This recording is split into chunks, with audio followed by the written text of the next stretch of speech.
Police ഉദ്യോഗസ്ഥരുടെ സ്വകാര്യതയിലേക്ക് കടന്നുകയറിയുള്ള circular ഇറക്കി Kollam city police commissioner Kiran Narayanan. Police ഉദ്യോഗസ്ഥൻ അഡ്മിനോ മെമ്പറോ ആയ സോഷ്യൽ മീഡിയ ഗ്രൂപ്പുകളുടെ വിവരങ്ങൾ ശേഖരിക്കാനാണ് നിർദ്ദേശം. അംഗങ്ങളായ സോഷ്യൽ മീഡിയ ഗ്രൂപ്പുകളുടെ പേരുകളും ഗ്രൂപ്പുകളുടെ ഉദ്ദേശ ലക്ഷ്യവും രേഖാമൂലം നൽകണമെന്നും പറയുന്നു. കണ്ണൻ നായർ വിവരങ്ങളുമായിട്ടുണ്ട്. കണ്ണൻ, ഒരാൾക്ക് അയാളുടെ ജോലിക്ക് അപ്പുറത്തേക്ക് കുറെ സ്വകാര്യതകളും കുറെ പേഴ്സണൽ മൊമെന്റ്സും ഗ്രൂപ്പുകളും കൂട്ടുകായ്മകളും ഒക്കെ ഉണ്ടാവുമല്ലോ. അപ്പോൾ അതൊക്കെ എന്തിന് പോലീസിന് നൽകണമെന്നുള്ള ഒരു ചോദ്യമുണ്ട്. അത് സ്വകാര്യതയുടെ അവകാശ ലംഘനം ഉൾപ്പെടെയാണ്. എന്തുകൊണ്ടാണ് ഇത്തരത്തിലൊരു സർക്കുലർ? വിചിത്രമാണ്. എന്തുകൊണ്ടാണ് ഇങ്ങനെ ഒരു സർക്കുലർ ഇറക്കിയതെന്ന് ചോദിക്കാൻ വേണ്ടി കൊല്ലം സിറ്റി പോലീസ് കമ്മീഷണർ കിരൺ നാരായണനെ 4 തവണ ഫോണിൽ ബന്ധപ്പെട്ടിരുന്നു. ഒരു തവണ അവർ കോൾ വെയിറ്റിംഗിലായിരുന്നു. പിന്നീട് വിളിച്ചപ്പോൾ ഫോൺ എടുക്കാൻ തയ്യാറായിട്ടില്ല. പലപ്പോഴും ഫോൺ എടുക്കാൻ തയ്യാറാകാത്ത ഒരു സാഹചര്യമുണ്ട്.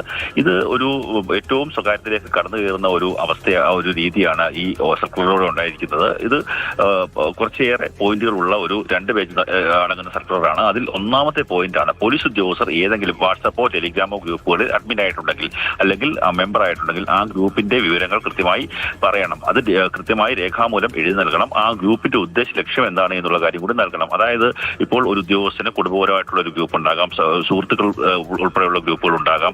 അങ്ങനെയൊക്കെയുള്ള ഗ്രൂപ്പുകളുടെ വിവരങ്ങൾ കൃത്യമായി പോലീസ് ഉദ്യോഗസ്ഥരെ അറിയിക്കണം, ഉയർന്ന ഉദ്യോഗസ്ഥരെ അറിയിക്കണം എന്നുള്ളതാണ് ഏറ്റവും പ്രധാനപ്പെട്ട കാര്യം. അതായത് സ്വകാര്യതയിലേക്കുള്ള ഒരു കടന്നുകയറ്റമാണ്. അതുകൊണ്ട് തന്നെ ഈ കമ്മീഷണറുടെ ഓർഡർ അവഗണിക്കാനാണ് പോലീസ് ഉദ്യോഗസ്ഥരുടെയും ഭൂരിഭാഗം ഉദ്യോഗസ്ഥരുടെയും തീരുമാനം. കാര്യം സ്വകാര്യതയിലേക്ക് കടന്നു കയറുന്ന ഒരു സർക്കുലർ ആയതുകൊണ്ട് തന്നെ അത് ഒരു കാരണവശാലും അംഗീകരിക്കേണ്ടതില്ല എന്നുള്ള തീരുമാനത്തിലേക്കാണ് ഇപ്പോൾ ഉദ്യോഗസ്ഥരിൽ ഭൂരിപക്ഷവും എത്തിയിരിക്കുന്നത്. പോലീസ് അസോസിയേഷൻ ഭാരവാഹികളും അത്തരത്തിലുള്ള തീരുമാനത്തിലേക്ക് എത്തിയിരിക്കുന്നു. ഒപ്പം തന്നെ 4 പോയിന്റുകൾ അടങ്ങിയ ഡിക്ലറേഷൻ നൽകുകയും ചെയ്യേണ്ടതുണ്ട്.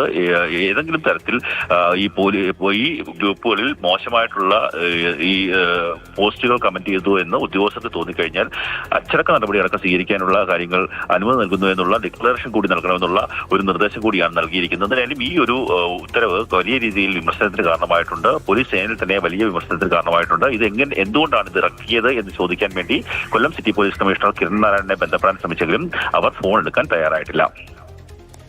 ശരി, എന്തായാലും ഇത് എന്തുകൊണ്ട് ഇങ്ങനൊരു സർക്കുലർ എന്നതിന് മറുപടി പറയേണ്ടത് കമ്മീഷണർ തന്നെയാണ്. കമ്മീഷണറോട് അതുമായി ബന്ധപ്പെട്ടുകൊണ്ടുള്ള പ്രതികരണം ആരാഞ്ഞിരുന്നു. 3-4 തവണ ഫോൺ വിളിച്ചു, ഒരു തവണ പോലും എടുത്തില്ല എന്നുള്ളതാണ് കണ്ണൻ നേരെ സൂചിപ്പിക്കുന്നത്. എന്തായാലും സ്വകാര്യതയിലേക്ക് കടന്നു കയറിക്കൊണ്ടുള്ള ഉത്തരവാണ്, വാർത്തയായിട്ടുണ്ട്. സ്വാഭാവികമായിട്ടും കുറച്ച് കഴിയുമ്പോഴേക്കും വിശദീകരണവും എന്തുകൊണ്ട് എന്നുള്ളതിനുള്ള മറുപടിയൊക്കെ കിട്ടുമ്പോൾ നമുക്ക് പ്രതീക്ഷിക്കാം.